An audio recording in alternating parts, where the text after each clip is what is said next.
Now at 6, strong storms could soon make their way back to our area. Chief Meteorologist Doug Hetty has the latest on what to expect from this weather alert day. Plus, it's tick season. Are you ready? I'm Lonnie Walton at Missouri Department of Conservation. I have some tips to help keep you safe. I'll have that story coming up. And from seeds to sales, how Jasper students are growing their agricultural skills with a blooming plant sale. The 4 states' most watched news starts now. Thunderstorms roll back into the 4 states. This is KOAM News at 6. I'm Tanya Bach, and this is a weather alert day. Let's go straight to Chief Meteorologist Doug Hetty for a first look at weather. Yeah, we definitely do have that severe threat as we go through the evening hours. Level 2 out of 5 threat. Main threat for this evening and tonight is going to be gusty winds and large hail. I think the higher threat is along and south of I-44 because our cold front is already through Joplin. So anything north of I-44 is what we call elevated storms, not surface based, elevated storms, meaning some hail makers, but not much of a tornado or a wind threat. We do have a flood watch in effect through the weekend. Very heavy amounts of rain. Not a whole bunch going on out there along that front.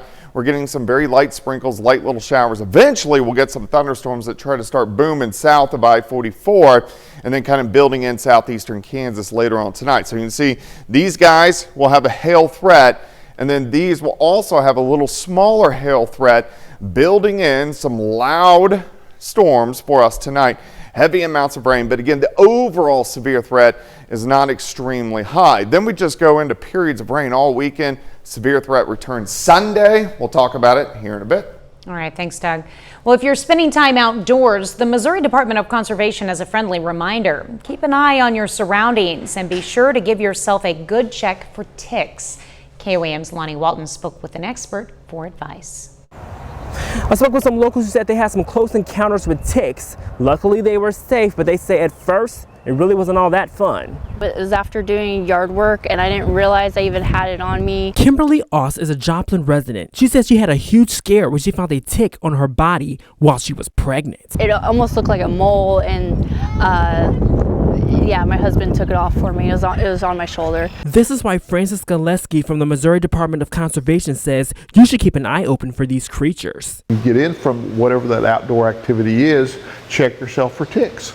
Particularly belt lines, sock lines, things or places on your body that's warm and snug. And many people are at risk, according to Skaleski. If you're going on that afternoon hike, if you're doing yard work, you could get ticks. They are in vegetation. What they're doing, it's called questing. They're looking for a blood meal. And of course, there are ways to protect yourself. Ticks like high vegetation. What if you mow, you edge, you keep that vegetation down? That helps prevent the tick problem. And there's more. There's over-the-counter insect repellents that will help keep ticks off. Kim says she's happy her and her babies are safe. Yes, I was very excited. I was relieved I didn't get Lyme disease. And Missouri Conservation says if you have any medical symptoms regarding ticks, it's best to contact your doctor. Reporting in Joplin, I'm Lonnie Walton, KOAM News. Skaleski says another way to prevent ticks is by taking a shower when you return home. The Jasper School District FFA plant sale is in full bloom. FFA members have been hard at work, and today they hosted their opening plant sale with everything from tomatoes to petunias up for sale. Jasper FFA members worked on bringing the seed to plant throughout the school year in their greenhouse classes. Now the plants are ready to be sold. The sale is a part of the Greenhouse Project, which encourages students to be agricultural leaders. I like seeing the familiar faces that support us throughout the year come in here and get the plants. I mean, most of these people don't buy from anywhere else, and they like supporting the FFA because they're alumni in it, and it's really just a rewarding feeling. Jasper FFA will continue hosting plant sales through the school year until all of their plants are sold. Well, kids turned the grounds of the Pittsburgh Care and Rehabilitation Center into an Easter egg hunt today. This annual event brings residents of the center together with area kids to enjoy the holiday weekend. For some of the residents, the event brought back some great memories as well as making some new ones. Memories, yeah. Seeing all the kids remind me of what I did with mine and me growing up. seeing all the kids and getting all the Easter eggs and the Easter bunny. It was fun. Well, after the egg hunt, all the kids received prizes and a chance to take pictures with the Easter bunny. A car dealership in Miami cooked up a free event for the community today. We'll dig into this story in just a bit, but at first, paying it forward. One Neosho restaurant is helping the community support those in need one meal at a time. I'm Samantha Walker, and I'll have that story coming up. Folks in Miami hit the car mart today for some good food and good times. Visitors came out to the car dealership today for a free fun-filled and food-filled event. Car Mart says they just wanted to show their appreciation to the community. And while the weather may have put a damper on the outdoor event, that didn't stop organizers from firing up the grill and serving up hamburgers and hot dogs. Car Mart says they plan to hold a similar event in the near future, but hopefully without the rain. One Neosho restaurant is dishing out community support with their meals. Briar and Thistle has launched a program offering free meals to those who cannot afford to eat, and now it's helped serve well over 100 people. KOAM's Samantha Walker sat down with the owner to learn more. Special today. It's pretty common for a chef to tell you their food is made with love. Here at the restaurant, I tell customers regularly that your food wasn't made with love, it was made with spite. Instead, for Briar and Thistle owner Adriana Henry, she says food is a way to show something that's important to you. And for her, that's community. I think it's really important as a community hub to be welcoming and here for the people in the community. So we had a customer ask if she could donate meals to someone that might be in here to warm up that day. And we thought that was a super cool idea. So we decided to start this program. Near the register, there's a bulletin board full of receipts. Those tickets represent a meal already paid for, which someone can have, no questions asked. It's part of their Pay It Forward program, where community members can donate $10 to buy a ticket, and with that, someone in need can come and have any meal off the menu. Since the program started in December, they've given out more than 150 hot meals. We wanted to make sure that there's a tangible way that customers can see that those meals are being used, which is why we have the board in the restaurant. So you can actually see those tickets, they're printed right when they're purchased, and that way everyone knows that we are donating that food back. The $10 pays for the cost of the food, and then everything else, that's just on us. They say the program's gained a lot of momentum recently, with community members excited to be able to help their neighbors in need. You know, when you're worried about where your next meal is coming from, you're not thinking about being able to sit in a restaurant and enjoy something and have someone take care of you for a little bit and just talk to you like you're a person. And I think that that normalcy and that communication is far more important than any of the food that we're giving away. Henry adds that the community can help each other in so many other ways as well, from making donations to a food pantry to volunteering at a retirement home. We always welcome donations. We always welcome people to help us help the community. But I want everyone to remember that they can do that on their own too, anytime. And as for the Pay It Forward program, the restaurant has no plans to stop anytime soon. Clearly there's a need for it. So for us, it's a no-brainer. We're going to keep handing out meals. We're going to keep talking to people. We're going to keep learning about our neighbors, and we're going to keep trying to support our community. Reporting in Neosho, Samantha Walker, KOAM News. Well, if you're interested in donating a meal, there are multiple ways you can give. You can visit Briar and Thistle in Neosho or donate over the phone and online. And we have how to do that on our website, KOAMnewsnow.com. A little later, a couple of Missouri teams meet up on the softball diamond today. John Dales has highlights from Missouri Southern versus Central Missouri coming up in sports. Plus, we have a lot of thunderstorms to track over the next few days. We're going to break that down coming up. Well, it turned out to be a nice Friday for us today. A lot of clouds during the afternoon. Still warm, still windy. It looks good right now.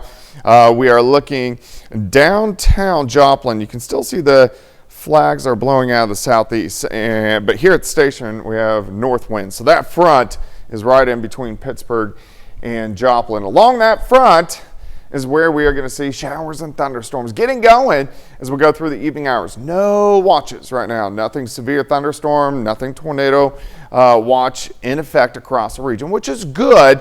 We may get a few severe thunderstorm watches trying to pop up later on tonight. Better chance for severe weather if we get severe weather this evening is going to be along and south of I-44. More of a hail threat once you get into southeastern parts of Kansas. We have had some sprinkles, some light little tiny showers, mainly south of I-44. If we get thunderstorms in the next couple hours, it's going to be in this general vicinity and then kind of filling in southeastern Kansas later on tonight. You can see one little guy trying to flare up a little bit in Delaware County, but besides that, not much going on. And then we're going to watch this trying to flare up near Oklahoma City. That would be a batch that would get in southeastern Kansas later on tonight. Upper level low, powerful dude sitting out across central parts of the Rockies. As that kicks out on Easter Sunday, we need to watch that. So we got a level 3 threat, level 2 threat, and I wouldn't be surprised if this 2 threat swings back 3 or 4 counties. So we need to watch that as we go into Sunday afternoon. Let me take you through time this evening. Better chance for larger hail and wind threat, Table Rock Lake, Beaver Lake, down toward Grand Lake. Then all this mess filling in southeastern Kansas, northeastern parts of Oklahoma. Once we get this initial cluster through, severe threats gone, then it's just showers and thunderstorms all night long. Loud night, lots of rain, heavy into the morning hours. You can see here's about the noon hour, showers and thunderstorms non-severe. As we get into Saturday evening, our southern counties may get a few beefier storms, but I really think most of the severe threat stays to our south tomorrow. We're going to watch it in our southern counties. Late tomorrow night, here comes another big batch. We may get a few severe thunderstorm warnings with that batch as well late tomorrow night into Sunday morning. Now let's go into Easter morning. Have some scattered showers ahead of our dry line, which is pushing off toward the east. And along this, we're going to get thunderstorms to blow up. If we can get some clearing out here, which I think is likely, these guys will intensify very quickly and become severe, most likely very close to that Kansas-Missouri state line. Also with these storms, they're going to have the potential to rotate, so we want to watch that on Easter Sunday. Of course, anytime we have a chance for severe weather, just always pay attention. How much rain could we get? 2, 3, 4, maybe isolated 5-inch amounts, especially in our southern counties. 64 on your Saturday. Let's go 70 on your Sunday. Heavy rain, of course, and we do have that severe threat across the region. Alert days, Saturday and Sunday. We do clear out, dry out Monday and Tuesday, and then thunderstorm threat right back in Wednesday, Thursday, and Friday. We're in the peak of severe weather season, so always need to pay attention. Yeah, there's a lot going on, so we gotta keep an eye on it. All right, thanks, Doug. Well, still ahead, Pittsburgh State softball plays its final home games of the year, and Missouri Southern baseball tries to take down the number 3 team in the country. John Dales has those stories and more up next in sports. This afternoon is jam-packed, full of college softball and baseball games here in the 4 states. We've got 8 MIAA contests taking place in Pittsburgh and Joplin. Missouri Southern baseball wraps up its series with 3rd-ranked Central Missouri. First game of a doubleheader. Mules already up 2-0 in the second. They add to that lead with a 2 RBI single off the bat of Davin Johnson. Lions trail 6-0 in the third. Tragan Parker gives them some life at the plate. He hits a bloop into right field. That falls for a single. A couple of batters later, Drew Townsend pulls this one into the right field corner. 2 Lions will come around to score, and Townsend has himself an RBI double. Southern cuts the deficit in half at 6-3, but the Mules answer right back. They hit 5 home runs yesterday, and in the 4th inning, Isaiah Keller sends one over the wall and left. That's a 3-run blast, and Central Missouri, once again, just too much for Southern to handle. Lions fall 15-12. Things get kind of ugly in the second game of the doubleheader. UCM wins it in a blowout, 18-2 after just 7 innings. They finish off a series sweep of the Lions. Pitt State baseball riding a 14-game winning streak with the doubleheader against Washburn. First inning, 2 out. Ichabod's with a couple runners on, and PSU first baseman Dagan Brewer, nice play there to get the tag after a high throw. That's final out of the inning. Bottom of the inning, 2 runners on. Drew Bugner finds the hole on the right side. Alex Rogers will come home to score, and now we're tied at 1. Same inning, Dagan Brewer comes up to the plate, and He grounds it to short. He's out at first, but a run scores. The Gorillas up 3-1. In the third, Nixon Brannon goes to the opposite field for a single. PSU with runners on first and second now, and Connor Allen comes to the plate with 2 outs. He grounds it back to the pitcher for the final out of the inning. For the first time in nearly 3 weeks, Pitt State baseball loses. The Gorillas fall to Washburn 9-6. That snaps their 14-game win streak. And as we come on the air, they're in the 7th inning of the second game. This one tied at 9. PSU designated hitter Dagan Brewer, he's already got 2 home runs. It's senior day for PSU softball. The Gorillas host Fort Hays State. In the first, Ava Laurent strikes out the batter to end the inning. She finishes the day with 6 Ks. Bottom of the frame, Heather Arnett gets things started with an infield single. A little bit later, Courtney Story comes up to bat, and she drives one deep to right. That is long gone, and PSU jumps out to a 2-0 lead. We go ahead to the third. Pitt State up by 3. Caden Trokim lines one into the gap in left center. She's got herself a stand-up double. And then with 2 outs, Sophia Driver sneaks one past the first baseman. That brings Trokim home. The Gorillas lead by 4, and once again, Pitt State gets out to an early lead and does not look back. Gorillas win at 7-1. PSU wins the second game as well, 7-3, which means the Gorillas finish the 2025 regular season with an undefeated home record. They went 20-0 in games played in Pittsburgh. And in this contest, Heather Arnett, well, she becomes the new career hits leader in program history. Missouri Southern softball also sweeps its doubleheader this afternoon. The Lions take care of Nebraska Kearney 4-3 in the first game and then 3-1 in the second. Lions are off for a week until their regular season finale against Pittsburgh State. Back to Pittsburgh State softball. Heather Arnett setting that record. She's still got her whole senior year to add to that. She's just a junior and becomes the all-time leader in hits for anyone that's ever played softball at PSU. Yeah, and that's impressive, being undefeated at home the entire season. Very impressive, That's cool. Fun games to watch for Yep. sure. All right, thanks, John. That's it for sports. We're back after this. Here's a look at what's coming up on KOAM News at 9 on Fox 14. We're going to take a look at menopause and what millions of women may go through in that stage of life. Plus, a look at the possible impacts tariffs could have on products made in China and what's new with the Pittsburgh Farmers Market. Those stories and a lot more tonight on KOAM News at 9 on Fox 14. Final sports note. Well, Pittsburgh High School softball stays undefeated. The Purple Dragons take down Fort Scott 3-2 this afternoon. Awesome. And final weather note. Yeah, showers, thunderstorms increasing as we go through the next several hours. I think overall we're not going to see much in the way of severe weather. We may get a few severe thunderstorm warnings with some large hail and some gusty winds. Overall, I just think a lot of rain for us tonight. Showers, thunderstorms through the morning hours. Not much of a severe threat as we go into Saturday, but as we get into Easter Sunday, we are going to have to watch for showers and thunderstorms again, which are going to be popping up. So I'll show it to you right here. Some of those storms could be strong to severe, and a tornado threat on Sunday. And it's Easter Sunday. And you're going to be very busy. Yeah, it looks like it. All right. Well, thank you for watching. We will see you back here at 10. Have a great evening. Try to stay dry and have an even better weekend.